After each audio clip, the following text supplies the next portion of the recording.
शिरूर मतदारसंघाचे माजी खासदार शिवाजीराव आढळराव पाटील हे राष्ट्रवादी काँग्रेसचं घड्याळ हाती बांधणार आहेत। आढळराव 20 वर्षांनंतर आज स्वगृही परतणार आहेत। शिरूर मतदारसंघातून महायुतीचे उमेदवार म्हणून आढळराव पाटील यांचं नाव आघाडीवर होतं। त्यात महायुतीमध्ये ही जागा अजित पवारांच्या गटाला देण्यात आली आहे आणि त्यामुळे शिवाजी आढळराव पाटील हे गेल्या काही दिवसांपासून राष्ट्रवादीमध्ये प्रवेश करतील अशी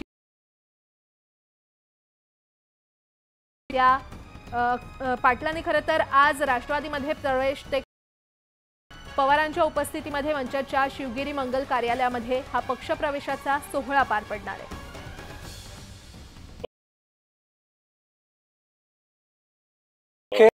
राज्यातील सर्वात महत्त्वाच्या मतदारसंघ म्हणजे शिरूर लोकसभा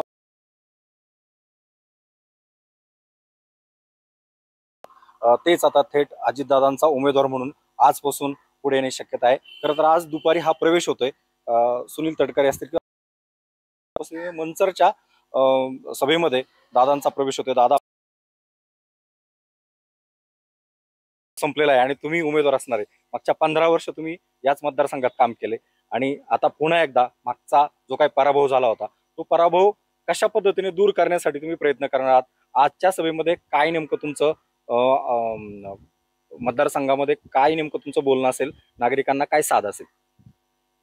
गेल्या 5 वर्षापूर्वी झालेल्या लोकसभेच्या निवडणुकीमध्ये दुर्दैवानं माझ्याकडनं आमच्या कार्यकर्त्याकडनं काही त्रुटी असल्यामुळं, त्या त्रुटी राहून गेल्यामुळं, गाफील राहिल्यामुळं पराभव जरी झाला असला तरी माझ्या दृष्टीने ते काही खूप मोठी महत्त्वाची गोष्ट असं नाही। पराभवानंतर सुद्धा मी 5 वर्ष लोकांमध्ये राहिलो।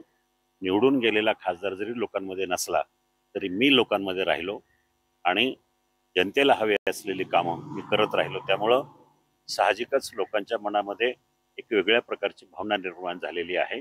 लोकांना आता वाटायला लागलंय की आपण गेल्या 5 वर्षापूर्वी चूक केली, चुकीच्या उमेदवाराला निवडून दिलं, ती चूक आता आम्ही परत करणार नाही असं ज्या ज्या गावात जातो, ज्या ज्या महानगरपालिकेच्या प्रभागामध्ये जातो, वार्डामध्ये जातो, तिथं सगळ्यांचा एकच आक्रोश आहे की आम्ही जी चूक झाली त्या वेळेला आम्हाला चूक सुधारण्याची संधी द्या।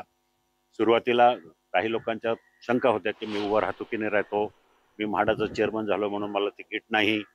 त्यावेळेला लोकांचे अक्षरशः रात्रंदिवस मोठ्या संख्येने फोन येत होते, काही झालं तरी तुम्ही लढा, काही झालं तरी तुम्ही लढा, तुम्ही लढलं पाहिजे, तुम्ही उभे राहिलं पाहिजे, असे लोकांच्या मोठ्या प्रमाणामध्ये पाठपुरावा होता। खरं म्हणजे गेल्या 2 महिन्यापासून राष्ट्रवादी काँग्रेस पक्षाबरोबर माझी बोलणी चालू होती। ती बोलणी आदरणीय मुख्यमंत्री यांना बरोबरीने ठेवून, म्हणजे त्यांना लूपमध्ये ठेवून त्यांच्याशी चर्चा करूनच माझी बोलणी राष्ट्रवादी काँग्रेस पक्षाबरोबर गेले 2-2.5 महिन्यापासून होती।